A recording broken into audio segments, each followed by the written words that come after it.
So another Champions League group stage has drawn to a close, and it definitely didn't disappoint us this time round with some fantastic results happening all across the 6 groups that had stuff on the line. And Group H, oh my God, what a way to that be decided, man. It's always nice, isn't it? The drama of the Champions League. For now, at least.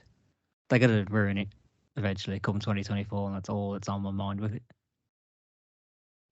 Yeah, well, at least we've got another whole season after this one with it still being normal. So, sorry to just call you the down point straight away after all the drama. Yes. I mean, where do we even start with this week's Champions League drama, man? I don't know. Is it me, or did it just, I don't know, it lacked slightly?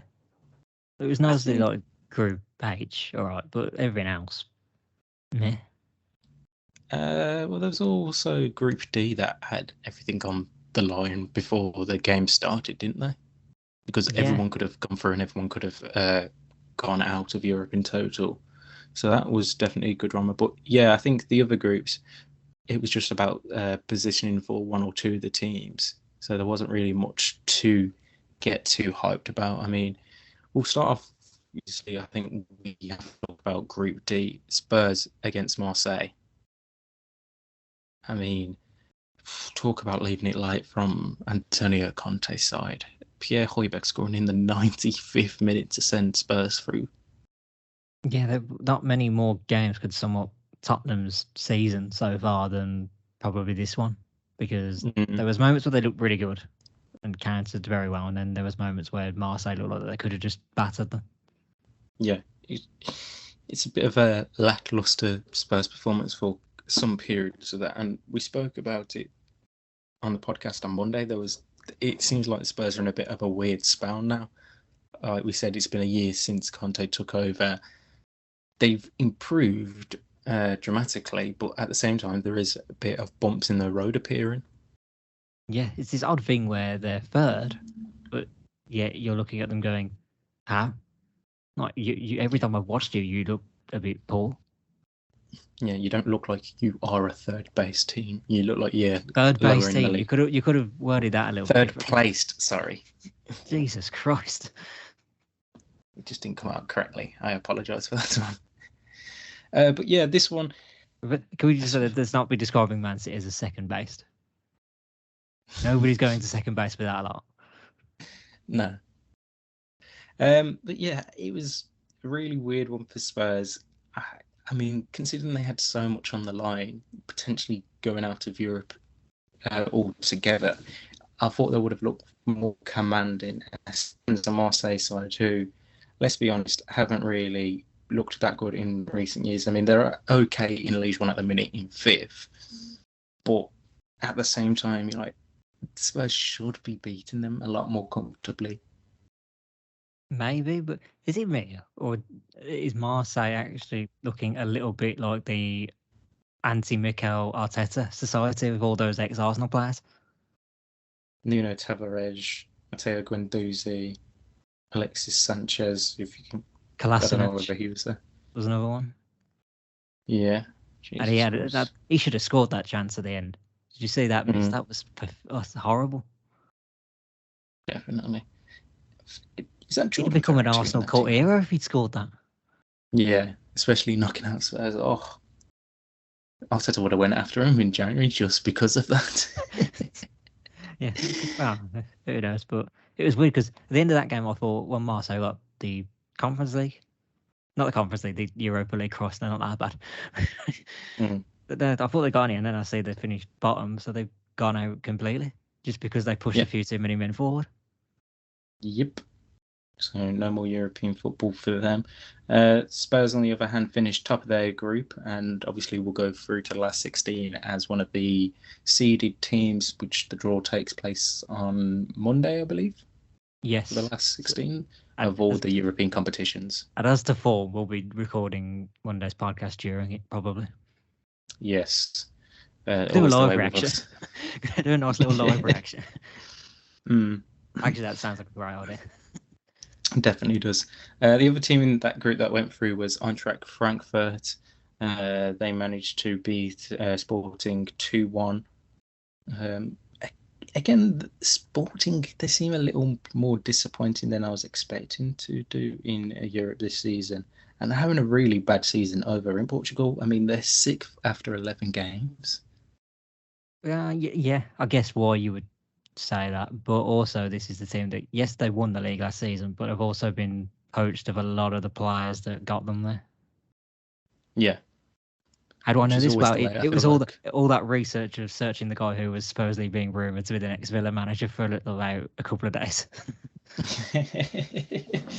Yes. It does seem to be the way, though, a lot of these smaller, big clubs, if that makes sense. So the likes of Sporting, Porto as well in the Portuguese league, if they do really well, a lot of their players do tend to leave for other European teams. So maybe that is what hampered them this season.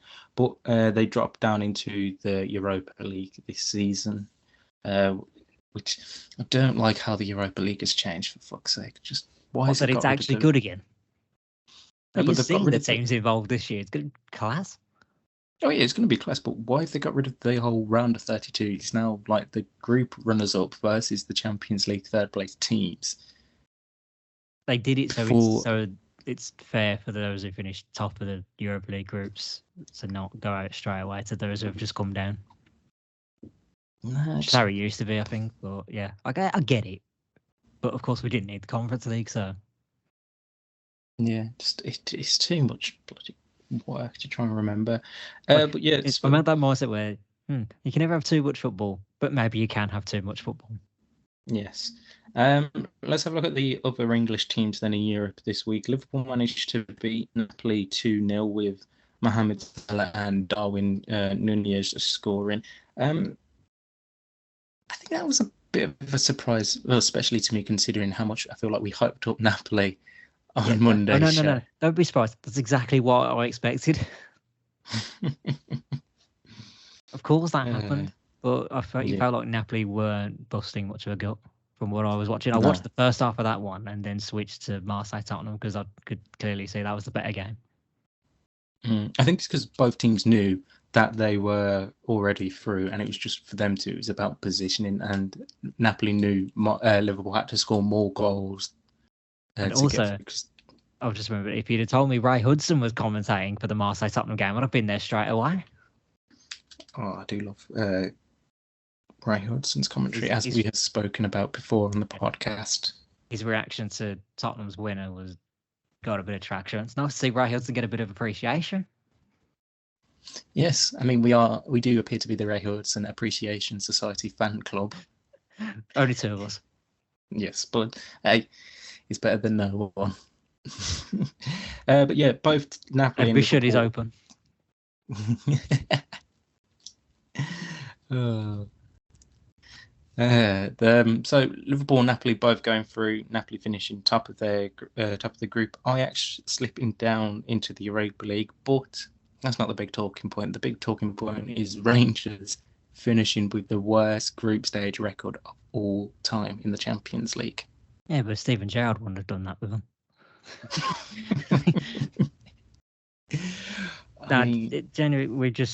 It clearly saw the golfing class between Rangers and the teams around them in that group. It was always going to be a tough ask.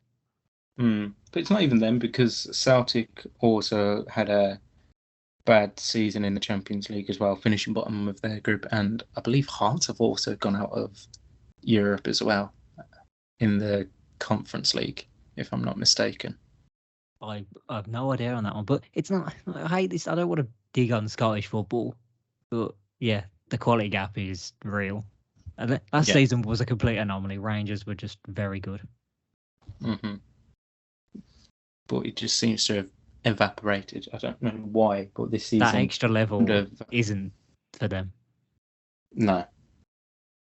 But yeah, I think it was surprising that was a new record set for like the worst group stage performance. I'd honestly thought teams had conceded more than 22. I think you looked at the likes of Victoria Pilsen and Dinamo Zagreb and you go, oh, well done, lads. You didn't do worse. But Pilsen went close. by the look of it. One goal away. But yeah. I mean, they conceded more than Rangers, but they scored more. That's why. Yeah. Maybe you've seen the video clip of Pilsen players before one of the games. They're just waving at the camera. They're just happy Yeah. to be there. Maybe Rangers should be like that. We're here. We don't care. We're gonna get battered, but we're here, so that's nice. Yes, our stadium's nice, look. So let's have a quick look at the other group. So Chelsea, being the other English side in the Champions League, obviously go through. Or one of the other English sides, because we haven't spoken Man City. I think good 2-1 victory for them. Easy goals for Sterling and Dennis Zakaria. Finally, A, playing their game for Chelsea, and B, scoring. Yeah, it's always like he's actually an all right player and would probably do a better job elsewhere. But who knows? Maybe we'll see more of Dennis Zakaria now after that. Yeah, it was a bit of a weird one because he signed on with deadline day. Then a week later, Tuchel gets fired. And so, like, Graham Potter was like, well, I didn't really bring you in. I don't know. Same about Aubameyang, get it? It's like, yeah, you're just in my squad. I didn't want you, really. Yeah, I didn't sign you. I came in after you lot. So I'm just having to work with you. I can't imagine what that's like for a player, though, really. Yeah, I mean, it's going to be so disheartening because, like, you do all this because he wasn't getting played at Juventus. You think, oh, come to Chelsea. Tuchel wants me. I think he probably would be playing a lot under Tuchel as well. If he was still there. I don't know about that one. Like, Tuchel definitely had his favourites, I feel. I think we would have seen him by now before. But you don't sign someone just to not feature them. What is he, Morgan Sanson? Oh, Jesus Christ. It was like we've gone back in time speaking about that lad. Hey, who knows? He could feature this Sunday. You never know.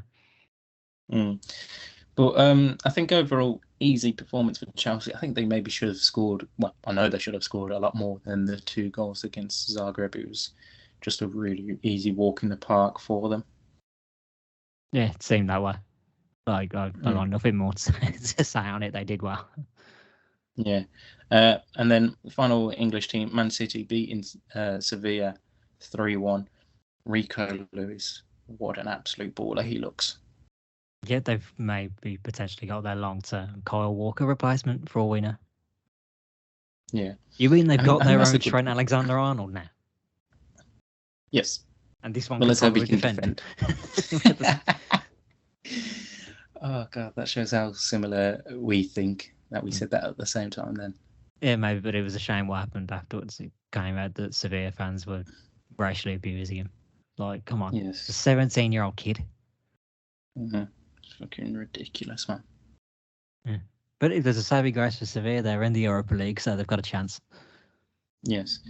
One thing on that Man City youth players, they've got so many good young players. I mean, obviously, Cole Palmer's seen a bit more action than Rico Lewis.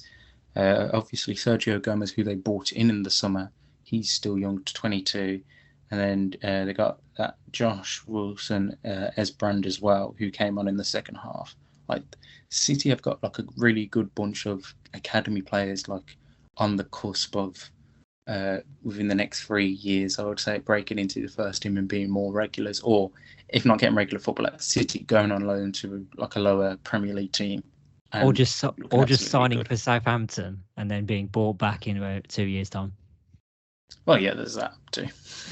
What's funny about it, the guy went from Man City to Southampton and then just went straight to Chelsea.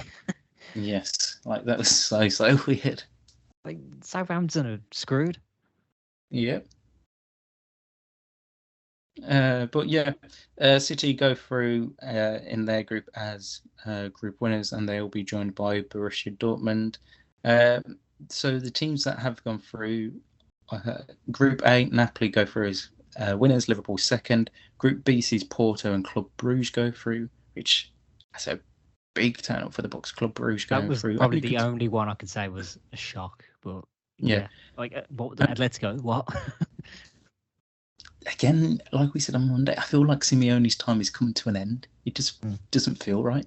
So what's gone wrong, and you see all the stuff about players who are being allowed to leave. João Felix is one of them, potentially. Yeah. But we said this on Monday, it's off. So it's gone wrong. Yeah, only played an hour this week. It just doesn't feel right. So Bayer Leverkusen are the team in that group that dropped down to the Europa League. Group C sees Bayern Munich and Inter Milan go through, with Barcelona dropping into the Europa League. Group D, Spurs and Eintracht Frankfurt, with Sporting Club dropping into the Europa League. Chelsea and AC Milan going through, with Salzburg dropping into the Europa League. F sees Real Madrid and RB Leipzig going through. Group G sees Man City and Dortmund, as I just said. And then Group H, Benfica and PSG going through, with Juventus dropping into the Europa League just about. Let's not get that mistake. Yeah, they only won one game and then lost the rest. That's pathetic for Juventus. Yeah.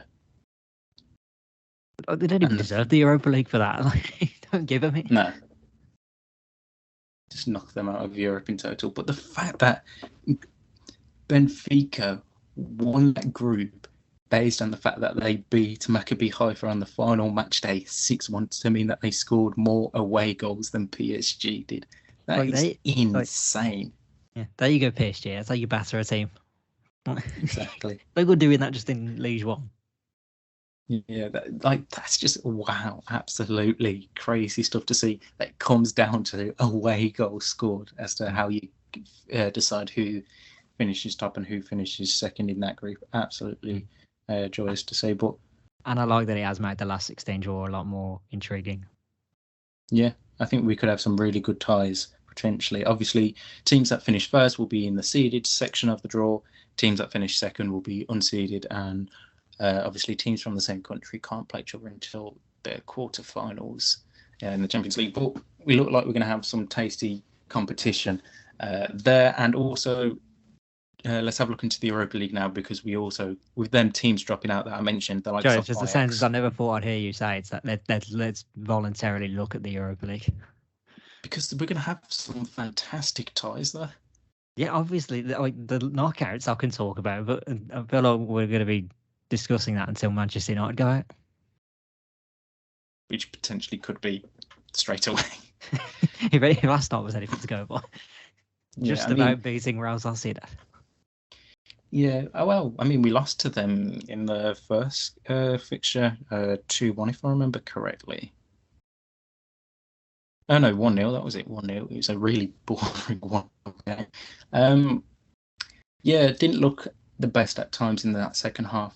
Obviously, congratulations to Alejandro Garnacho scoring that goal and becoming the youngest non-English player for Manchester United to score in a major European competition, surpassing George Best, which is some feat. But best get your own celebration next time. Stop stealing others. Yes.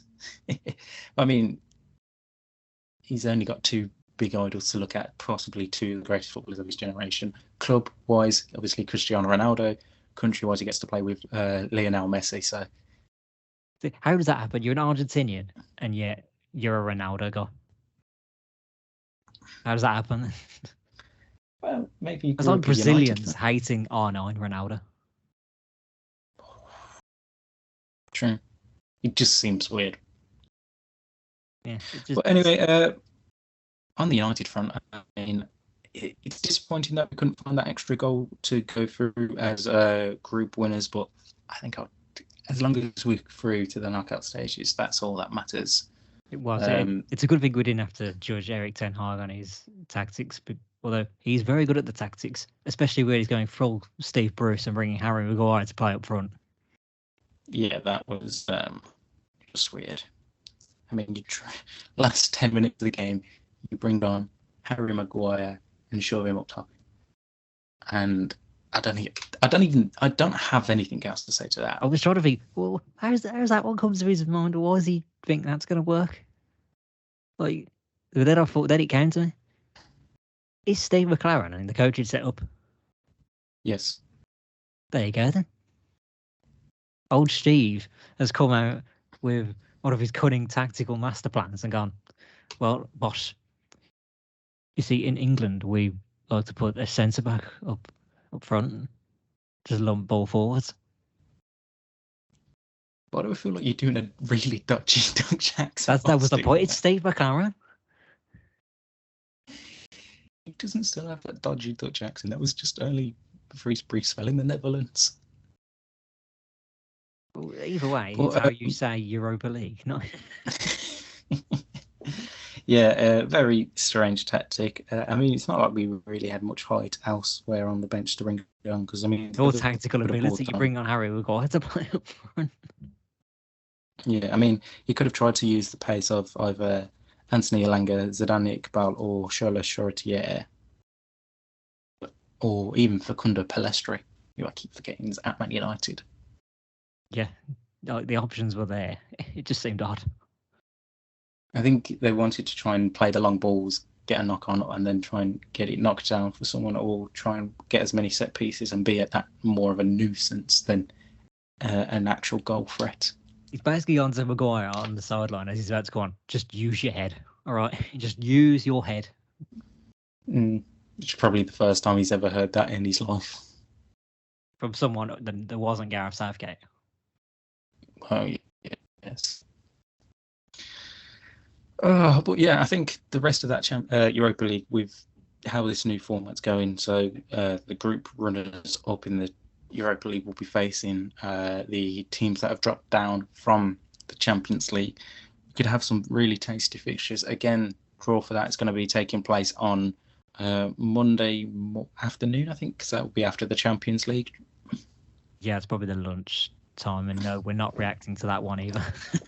No, Jesus Christ. We'd be on the podcast. United could have a pretty bad tie in there if you got like Barcelona or Juventus to worry about.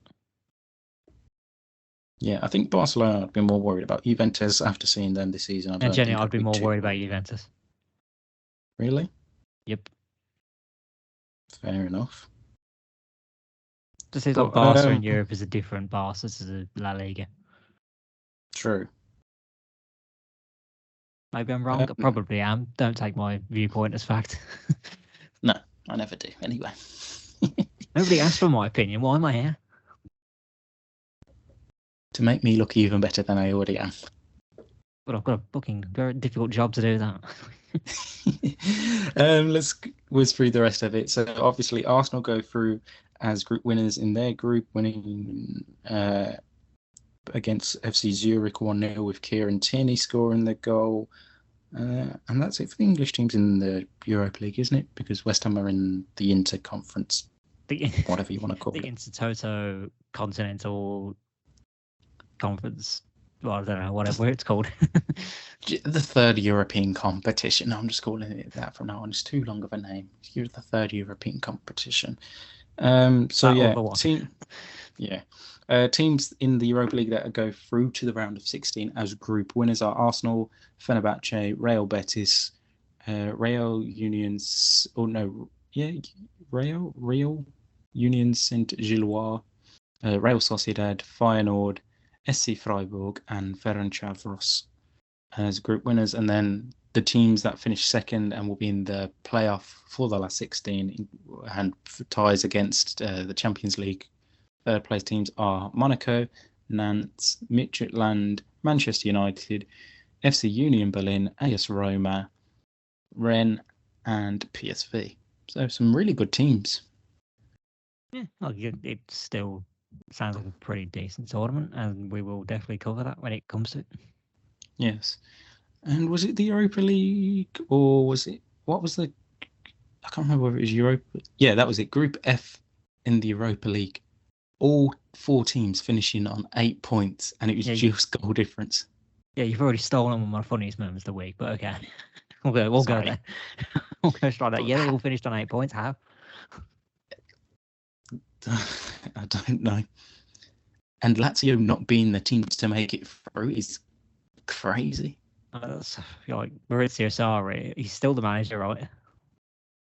Yeah. Of course, he must have been right on the fags. Seeing that table, Jesus Christ, the stress. I mean, that is fucking everything and then some. Jesus wept.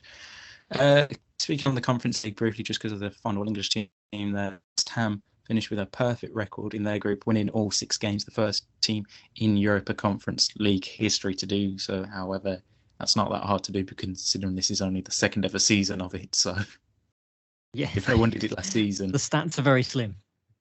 It's still it won for the history books for West Ham fans to celebrate. And almost one that was nice for the 18-year-old guy, Mabuma. I forgot how to say the name. Yes, but he had a goal robbed off him. I wouldn't say robbed off him. It clearly smashed off the defender's head. He still headed it. Like if the defender's not there, it still goes in. I don't know. I need to see it again. I glanced at it like one time, and now I'm just spitting bullshit. I feel like he was going more wide than anything. But yeah, credit to West Ham going through top of the group, and it should be a interesting to see how they get on in the knockout stages. But let's turn our attention to this weekend's Premier League games, because we actually have some good fixtures to look forward to. Yes, and personal matters to attend. Yes. Let's get the elephant in the room out of the way. It's obviously the Off the Crossbar podcast derby, as Manchester United travel to Aston Villa on Sunday. What will be Unai Emery's first game in charge of Aston Villa officially after taking over this week? Are you feeling confident or not at all? Positive vibes only. That's the saying I've come through with this week. Positive vibes only until 2 p.m. on Sunday. Obviously, both sides met in pre-season, 2-2 draw there, but obviously none of that matters whatsoever, because it feels like a totally different side. The last 3 games we've played at Old Trafford. I know this one isn't at Old Trafford, but we'll be playing you on Thursday in the Carabao Cup. So they've been under a different Villa manager. Jesus Christ. I mean, that is some stat, but also that's quite worrying. It should be. In Villa sense. Jesus. I don't know. Smith won. Gerrard was robbed. I still have that VAR decision rent-free in my head. I want to say that. I hate this phrase rent-free. Why did I do that? And Unai Emery has Manchester United firmly down to a T. You was going to say rent-free again, wasn't No, it? No, fuck off. Can we ban that? I was going to call you Jeremy Corbyn then. Gosh, you sound like Prime Minister next. Yeah, it's one of them where I think Aston Villa will be hoping that they've got that new manager bounce heading into this one. Which obviously a lot of teams do tend to have when a new manager comes through the door. Obviously, you saw that the other week when Aaron Danks took over, but then at the same time, I'm like, this is Aston Villa. I don't expect it to. This is where I come and tell you, Aston Villa aren't any other team. Yeah, the manager bounce is non-existent with us, although who knows? But you look at the fixtures coming up, and it's not making for good reading. I mean, so you play us twice, and who's your final game before? It's Brighton away. Oh, Jesus Christ. And then the first game back is Liverpool, which probably is winnable, actually. When you think about it, a lot of their players will be finished from drained. And then we play Tottenham, which again, very winnable. Not too bad, but at the same time, you could lose to all of them. Absolutely. I think a lot of Villa fans have taken into account we could be the bottom 3 after these first 2 games, that we're not going to go overboard and just completely spam Unai Emery's Twitter account with hatred. Yes. I think if there's a manager I don't want on Twitter to be dealing with Villa Twitter right now, it's Unai Emery. You shouldn't be active on Twitter. Villa fans are a menace. Definitely. I think although if there's one thing I can add with Villa fans this week, because we've been getting abundance of content from the club. Mm-hmm. There was a clip of the first training session that went around, and it's a sign of just how low the standards have slipped amongst Villa fans when we're watching it, and myself included in this. Absolutely, we're watching him take this first training session and thinking, God, it's lovely to see a head coach just get involved and do some coaching for a change. If your standards are that low, then Jesus Christ, you must have had real It was bad nice problems. to see a manager actually get involved. He's there playing with them, showing Ollie Watkins, look, that white thing is the goal finish in it.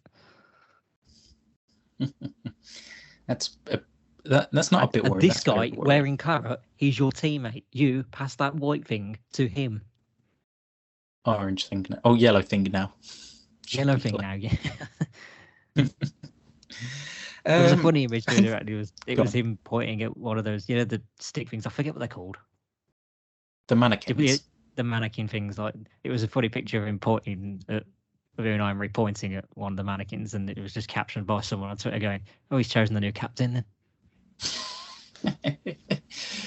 Oh god! And then someone had commented underneath because the mannequin had a ball next to it as well, and you could see it's got perfect control as well. Absolutely brilliant. I think from United point of view, if I look at this, I would expect them to look a lot better than they did last night against Sociedad. I'd expect a couple of changes as well from the lineup. If there's one I can add in that, is Bruno Fernandes going to be a loss considering he's suspended? I don't know. It's weird. I feel like he could be, but at the same time, I feel like we would see a much more complete United. Like, he's a really good player, but he's quite hit and miss at times, and I'm not too sure whether he'll be that much of a miss. Obviously, we'll be able to tell because I'd imagine he'd play midweek against you in the League Cup. I hope he does. I want to make him cry. Although, you never know. I can't think of who our last fixture is before the World Cup. This man is owed revenge for all the times he's screwed us through penalties. Oh, for the love of God. Although Emery Martinez is still in his head. And I'm still convinced in that one because Fernandes hasn't taken a penalty since. Also, we see what's the latest on Emery Martinez, because obviously he missed the last or the second half of that game. Technically, we don't know anything yet because we've not had the press conference yet from Unai Emery. I await that with gleeful joy later. Yeah, I think something come out as well that Argentina don't want him risked, which is like, get lost, lads. Like, no one cares about you until the World Cup starts. It's one of them, though. I think concussion. That's happened to a few clubs apparently. I mean, there's a few nations saying don't play these players. We want them fit because a load of them are going down with injuries. Yeah, I know Argentina definitely was, because I saw that post the other day about them, and they obviously didn't want Lisandro Martinez involved for Manchester United. I'm like, you lot can fuck right off if we're not playing Lisandro Martinez. Yeah, because that email, didn't they leak the email? And it was his weird signature. It looked like a G and an S. I didn't know who that was spelled out as initial was, but who knows? Yeah. But let's have a look at the other fixtures this weekend, because I'm excited for this weekend in the Premier League. So the early Sunday game kicking off at midday.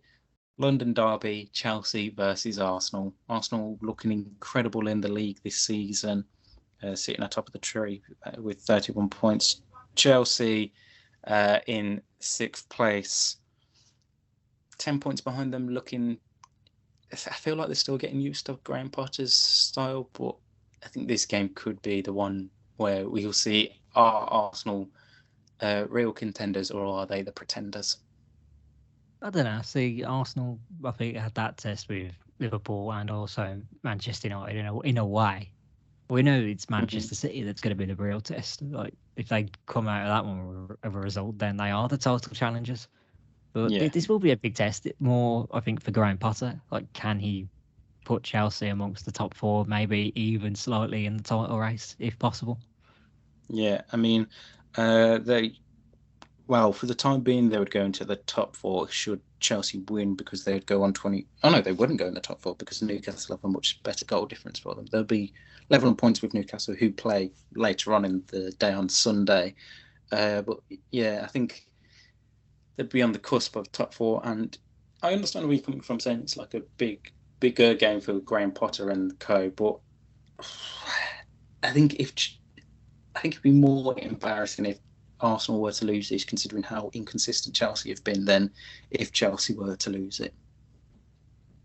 Yeah, I don't know. I don't think it's the end of the world if they lose it, personally. But Who Arsenal you on about that? I guess in a way both.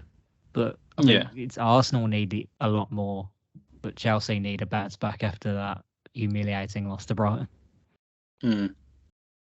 Definitely. And the other big game we got on Sunday is the conclusion of this weekend's fixtures as Spurs take on Liverpool. Two teams that I don't know what to expect. And this weekend is going to be a game where I don't know what to expect from it. Yeah, this is the ultimate battle of the two underperforming big six teams. I mean, if Liverpool lose and the other teams around them win, they could slip quite far down the table. As not as low as 14th because Bournemouth have got a much worse goal difference than them, but they could go down as low as 13th should West Ham win this weekend. Are you trying to say Liverpool are relegation candidates? I mean, I would like to, but even not that. For the sake of the shorts clip, yes. Yes. For the love of God, please put Liverpool in a relegation battle. But I think that would be really worrying signs. Obviously, there's still over half the season to go for Jurgen Klopp's side, but losing to a Spurs team at this minute in time that look really poor under Conte, like we've just saying when we're speaking about them in the Champions League sense, I think that would be a few alarm bells ringing. Yeah, it's weird. Like if Liverpool lose, yeah, maybe slightly. It's a bit of a crisis, but they're not going to be calling for the manager's head, unlike Tottenham, who, if they lose this, they will absolutely be calling for the head of Antonio Conte. But if you're a betting man, the last two games between these sides last season, so one was back in May and the other one in December, both finished as a draw. Well, listen, until we get sponsors, we're not betting people, and you should gamble responsibly. That's what you're supposed to say. I was going to get to that bit, but yeah, it should be a really good game, and I'm interested to see how that goes. Let's have a look through the rest of the weekend's fixtures. So on Saturday we have Leeds versus Bournemouth, Manchester City versus Nottingham Forest versus Brentford, Wolves, Brighton are the 3:00 games, and then Saturday rounds up with Everton versus Leicester, and then Sunday we obviously spoke about Chelsea, Arsenal kicking us off. Manchester United is one of 3 2:00s with West Ham versus Crystal Palace, Southampton versus Newcastle as the other two, and then Spurs versus Liverpool to round us off this weekend. So penultimate weekend before the World Cup as well. Not bad fixtures. Yeah, am I supposed to be excited for the World Cup? Like I'm trying, but yeah. Yeah, it's one of them. I'm going to watch it. Of course, we're going to watch it. I'm just not in there. It's because it's November. Like, fuck off. Why are you playing the World Cup? I'm not going to go on a World Cup rant being in blooming. It's all right. We'll do that later. Yes. Let's head into the European leagues because there was some big news on Thursday evening coming out of Football Club Barcelona. What'd you say like that? I actually have no idea why I said it like that, but you're not getting Balaguer. Don't try and start putting an accent on everything. Obviously, the big news was that Gerard Piqué is announcing his immediate retirement from football following this weekend's game at home to Almeria on Saturday. Yeah, you look at the whole situation with him, it's not been a great season for him. It's almost like he's realised, yeah, I'm damaging my career here. Maybe just get out now. Yeah. For the good of the team, let's walk away. Not getting played, still owed a fuck ton of money, which I know he's given up the rest of his contract for this year, which I think he was meant to run out by anyway. But apparently when COVID first struck, he was one of the key people that took a load of like pay cuts from Barcelona to keep on playing and they could do all their weird shit that they've been doing over the last couple of years. But I think it's such a sad way for his career to be ending because he's such a legend of that club and won numerous amount of trophies. It's a horrible way to end his career. everyone will go on about the PK and Puyol partnership. Like Yeah. that's the centre back pairing we'll remember for this Barcelona team. Yeah. But But it's just yeah, like, sad that his last memory is that goal against Bayern Munich where he just let the ball go past him. That's the yeah, last memory of Gerard Piqué. let's hope this weekend he can go off with a bang. Barcelona win and he score the winner. If they get a penalty in the 90th minute and it's 0-0, please, for God, let Gerard Piqué take it. And just if he misses, it's even more funny. Well, yeah, he'll go down in more memories and great for us on Monday where we can talk about it. But for the sake of the man, I want him just to have a nice send off because what a career he has, and It would including be a short interesting to see spell if at he Man does get United.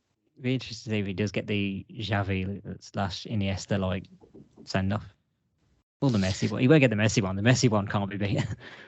No, it's one of them. I feel like he deserves it, but at the same time, for some reason, something inside me just feels like it won't happen.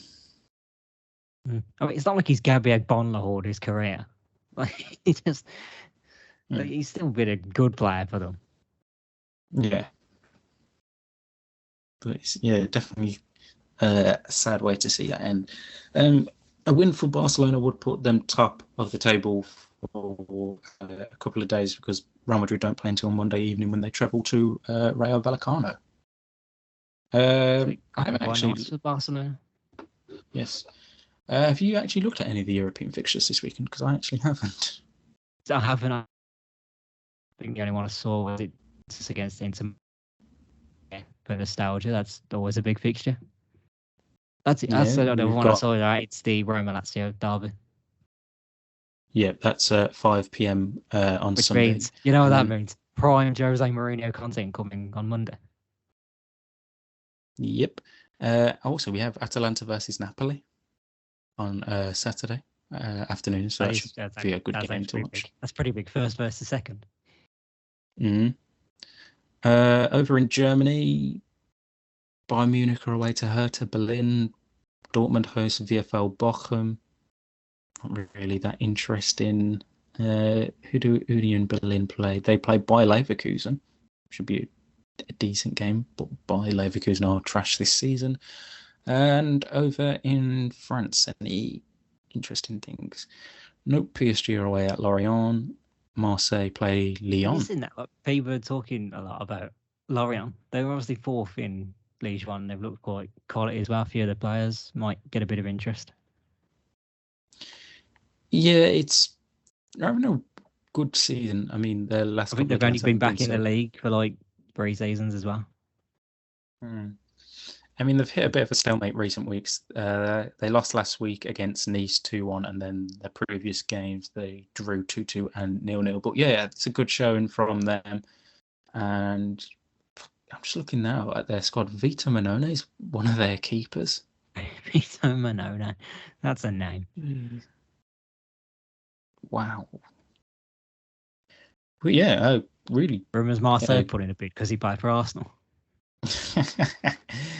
Give it 12 months, they will do. But yeah, Marseille versus Lyon to round off the fixtures in France this weekend. 5th versus 8th. I feel like it doesn't have as much like talk and cop around it as it used to have in the past, but it's still going to be a good game, I think. Yeah, potentially. I don't know. I just can't get on board with most of it. I'm sad but yeah, brilliantly. I know. That is all the fixtures we have this week. Obviously, we will have a roundup on Monday where we look back at all the talking points, and let's see if either of us will be the happier of the two come the end of the Off the Crossbar podcast derby. For the sake of this podcast, maybe a draw. I don't think one of us can handle being depressed on that Monday morning. Definitely not. You, in the case of, you'll realise that Erik Ten Hag is a fraud when he gets beaten by Emery's tricky villains. I wouldn't go that far, Jesus Christ. I'm not that type of fan. I give managers time. I don't know. Have you listened to some of those podcasts last season? I mean, that's because last season we were fucking awful, though. There's at least this season I can see improvement in their team. There's also that, yeah. But Should we move on? Because I Mhm. remember before this, I said that the worst take award wasn't going to be on the podcast, but I've just found one that Go fits on. the mold perfectly, and they're probably going to be regular winners over the last few weeks because FIFA. What are they on about? Oh, I thought you was going to be talk shite. No, they will always win it. All right, that they have their own category. But no, like this week just has to go to FIFA. Like, what? Yeah. Please don't allow football to be dragged into every ideological or political battle that exists. Says Gianni Infantino, FIFA president, who was at FIFA when this World Cup was awarded to Qatar a decade ago. Let's not make it about politics. Let's put it into a country where human rights are despicable. It's not really a footballing nation, and everyone knows that this was all fucking corrupt. And that's why I don't think an Asian country or Middle Eastern country will ever host the World Cup ever again. Yeah, I don't know about that one. I'm always skeptical of stuff like that. If anyone was there, there's the Netflix documentary coming out very soon about FIFA, which pretty much covers Next all week, this. Yeah, can't wait. the Perfect 9th. time. I mean, I want to watch it, but I'll also be watching the new season of The Crown because that comes out the same day. Oh my god, you really just said that. I'll watch it afterwards, but Everything I know about you, and then there's just I'm a fan of The Crown. Like, it's what? great. I You're love it. royalist. I don't like the Royals, but I love The Crown. It's a I've good heard you show. as many things, but a fan of the Royals that I is wouldn't not say one I'm of a them. fan of them. I couldn't give two shits about them You, day in, you were day out. definitely But someone who wanted to go and join the queue. fuck off. I have better things to do in life. It's just a good TV show. Philip Schofield over here. But yeah, that should be a really interesting documentary to see. But yeah, FIFA definitely take the home the worst take this week. Yeah, and countries involved definitely talk about the human rights. Mm-hmm. Guess what? You can enjoy the football and still talk about the human rights issues. Yep. Just because you're watching football doesn't mean you can't talk about other stuff. I mean, let's have a look at the Premier League over the last couple of years. What have they been doing? They show racism, the red card stuff, the players taking the knees for the Black Lives Matter. You can still talk about it and play the sport. And if you're FIFA, you can say you love football, but still take the brown envelopes as well. Mm-hmm. Like, you're literally saying, "Oh, don't bring it in." Well, you lot have had a decade to change the fucking menu, lads. Yeah, who are FIFA to say focus on the football? Yeah, like come on, lads. That'd be like me saying to if I had a young nephew or niece, revise for your exams. I didn't do that, so I can't take the moral high ground here. I don't look where you are now. Exactly. Don't try and take the moral high ground. That's the most Jeremy Clarkson I think you've ever said as well. Thank you. I'll take that as a compliment. Take that as no. But yeah, FIFA trying to take this so-called moral high ground here. Just shut the fuck up, lads. Just shut up. For the love of everyone involved in football, just shut the fuck up. I'd also say this, but if anyone has a problem with players taking that step, guess what? You're gonna be the one that looks like a dick. Mm-hmm. But anyway, from that to the funniest moments of the week. I definitely need some lighting up after my little FIFA rant there. Yeah, and I've just realised with it, it's very sad that the way we do this now means no jingles. So that's a bit of a shame. I can't be asked to edit them in anymore. Just already work enough as it is. Just imagine the jingle in your head if you're listening. Just Ray Hudson scream. Exactly. You listen to a Ray Hudson scream every week on CBS now. That's true. That. Exactly. But yeah, the first one I had was the Group F shenanigans, but you said that one. But although I've just seen in recent bits Feyenoord's Twitter, have you seen it? I haven't actually. The absolute shit out. So they'd put up the group table, and underneath it is the somebody call an ambulance bit. And it's just the guy who is about to get shot has the Lazio badge on him.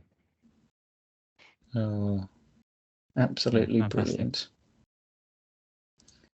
But the second one, they've also put out. I don't know if it was a tweet in reference to their Europa League group, but they said screenshot it as well. So I feel like that was to do with their Europa League group table where they finished with the last couple of hours. So yeah, the shit houses. The more shit houses, the better. Yes. My second moment is Zlatan Ibrahimovic being Zlatan Ibrahimovic. I just love him. That. Yeah, fantastic. Mm-hmm. But just for those that didn't see, he basically said the French league has been nothing without him. Yep. They needs him.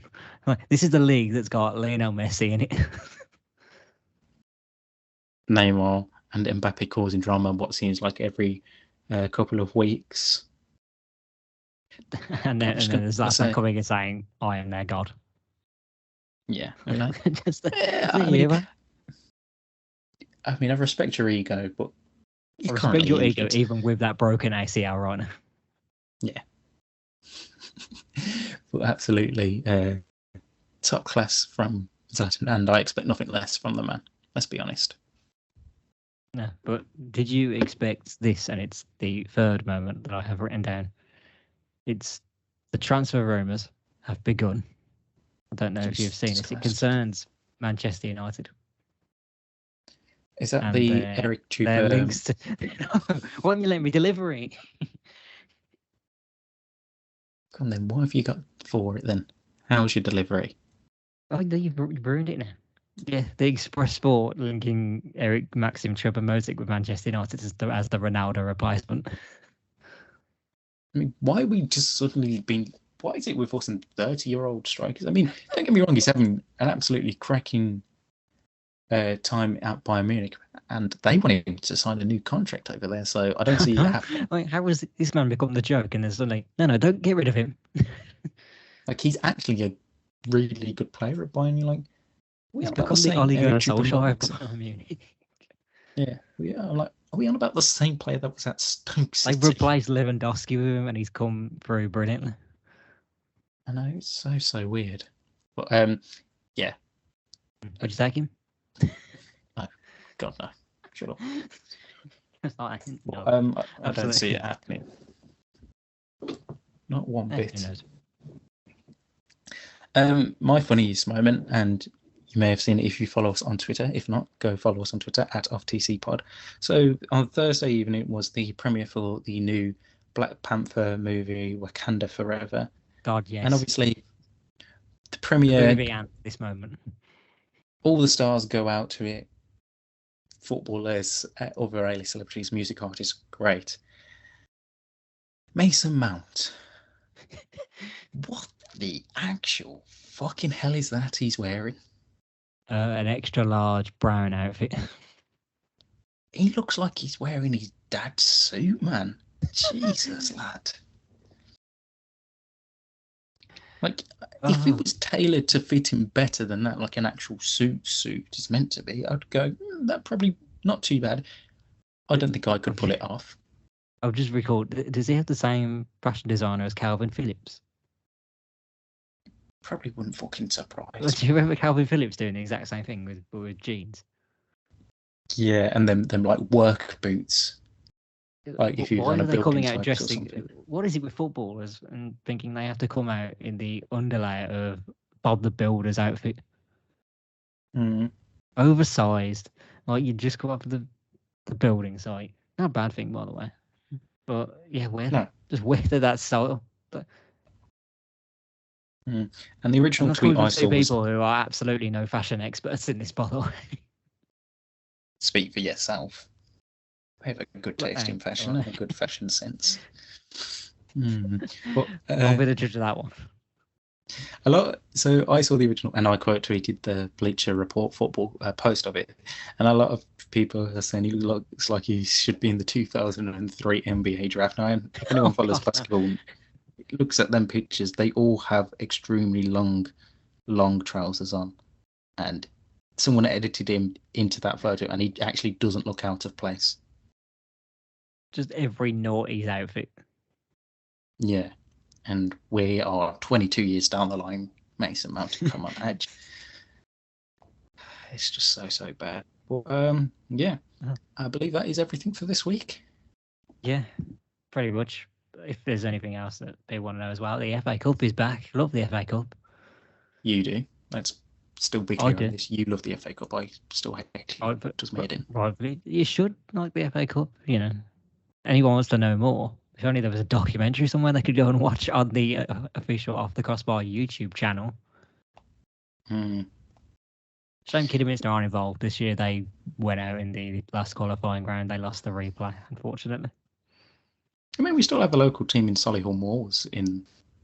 Yeah, but they they're play. associated with Birmingham City, so I can't really get behind them. Yeah. I'm all Jeff Stelling this weekend. They're playing Hartlepool.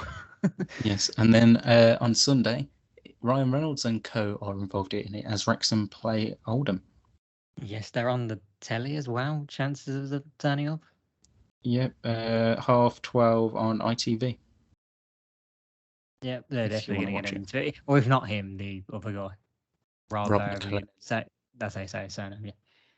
Yes, and this weekend is also, just because we're finishing off. Speaking of Wrexham, actually, I've still not watched Welcome to Wrexham yet. I've I don't have got Disney to start on Plus. that. I know what it is. I don't start. I've got to start. Anyway, final thing: MLS Cup final. LAFC versus Philadelphia Union on Saturday evening. Should be a good game. Both teams are fighting for their first ever title, and I think it's going to be a really good game. Be interesting to see, and hopefully, just for me, LAFC win it. I like that. This is what defines us as football fans. Me, God, don't I love the FA Cup? The FA Cup is amazing. And you, the MLS Cup, man, yeah. America, fuck yeah.